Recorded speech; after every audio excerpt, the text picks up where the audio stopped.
السلام علیکم ورحمۃ اللہ وبرکاتہ۔ حضرت عمر بن عبدالعزیز رحمہ اللہ کا نام عمر اور کنیت ابو حفص ہے۔ والدہ ماجدہ کی جانب سے آپ کا سلسلہ نسب امیر المومنین حضرت عمر بن خطاب رضی اللہ سے ملتا ہے۔ اسی نسبت کی برکت ہے کہ آپ پر حضرت عمر بن خطاب رضی اللہ کی زندگی کا گہرا اثر رہا اور آپ کی خلافت کے بعد کی زندگی اس اثر کا منہ بولتا ثبوت ہے۔ آپ کی پیدائش سن 61 ہجری میں ہوئی اور یہی یزید بن معاویہ کی خلافت کا زمانہ ہے۔ آپ بچپن ہی سے غیر معمولی صلاحیت، استعداد اور خصوصیت کے مالک تھے۔ آپ کو اسی وقت سے ہی خوف آخرت دامنگیر ہو گیا تھا۔ موت کو اکثر یاد کیا کرتے تھے۔ اسی طرح ایک دفعہ رو رہے تھے، قرآن سینے سے لگایا ہوا تھا۔ والدہ نے رونے کا سبب پوچھا تو فرمانے لگے، مجھے موت یاد آ گئی تھی۔ یہ سن کر والدہ بھی رونے لگی۔ حضرت عمر بن عبدالعزیز رحمہ اللہ کی تعلیم اور تربیت کے بارے میں آپ کے والد نہایت سنجیدہ اور فکرمند تھے اور ابتدا ہی سے آپ کی تربیت کا خاص خیال رکھا۔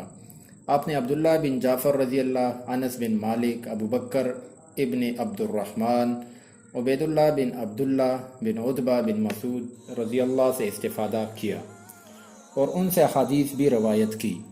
محدث صالح بن کیسان رحمہ اللہ نے گورنر عبدالعزیز کے حکم کے مطابق آپ کی تعلیم و تربیت پر خصوصی توجہ فرمائی۔ آپ عبداللہ ابن عمر رضی اللہ سے بھی خاصے متاثر تھے اور ان جیسا بننے کی خواہش کیا کرتے تھے۔ آپ رحمہ اللہ چونکہ بچپن سے ہی بہت ناز و نعم میں پلے تھے، اس لیے خلافت سے پہلے زیبائش، آرائش اور نمائش میں آپ کا کوئی ثانی نہیں تھا۔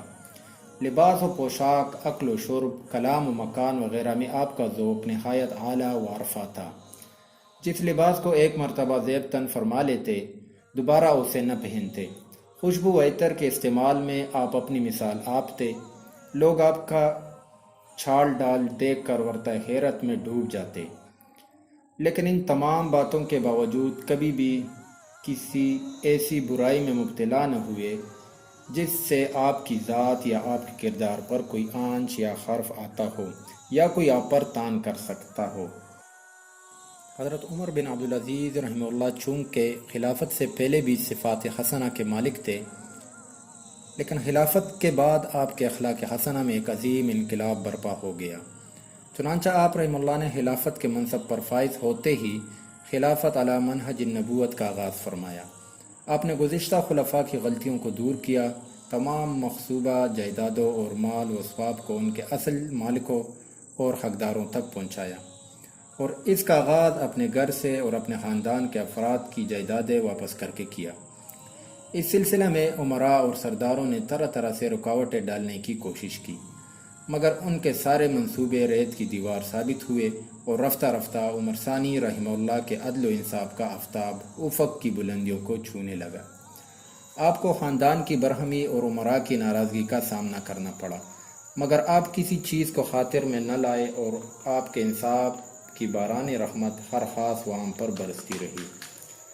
آپ نے ظالم افسروں کو لگام دی، ظلم و جبر کا انسداد کیا، بیت المال کی اصلاح کی، قومی خزانے کو محفوظ کیا، عدل و انصاف کے حصول کو آسان ترین کام بنایا، رشوت، بدعنوانی، دھوکہ دہی، اثر و رسوخ کے ناجائز استعمال، اقربا پروری، مفاد پرستی اور اس جیسی دیگر کرپشن کی گھناؤنی شکلوں کو جڑ سے اکھاڑ پھینکا اور ان کی جگہ شرعیت اور خلافت راشدہ کے نظام کو رائج کیا۔ اس طرح آپ رحمہ اللہ دینی، سیاسی، اقتصادی، ملی، علمی اور سماجی خدمات کی ایک طویل فہرست تاریخ کے سینے میں رقم کر گئے اور اس طرح حضرت عمر بن خطاب رضی اللہ کا یہ قول سچ ثابت ہوا کہ میری اولاد میں سے ایک شخص دنیا کو عدل و انصاف سے بھر دے گا۔ اللہ پاک مجھے، آپ کو، ہم سب کو حضرت عمر بن عبدالعزیز رحمہ اللہ کے نقش قدم پر زندگی گزارنے کی توفیق عطا فرمائے۔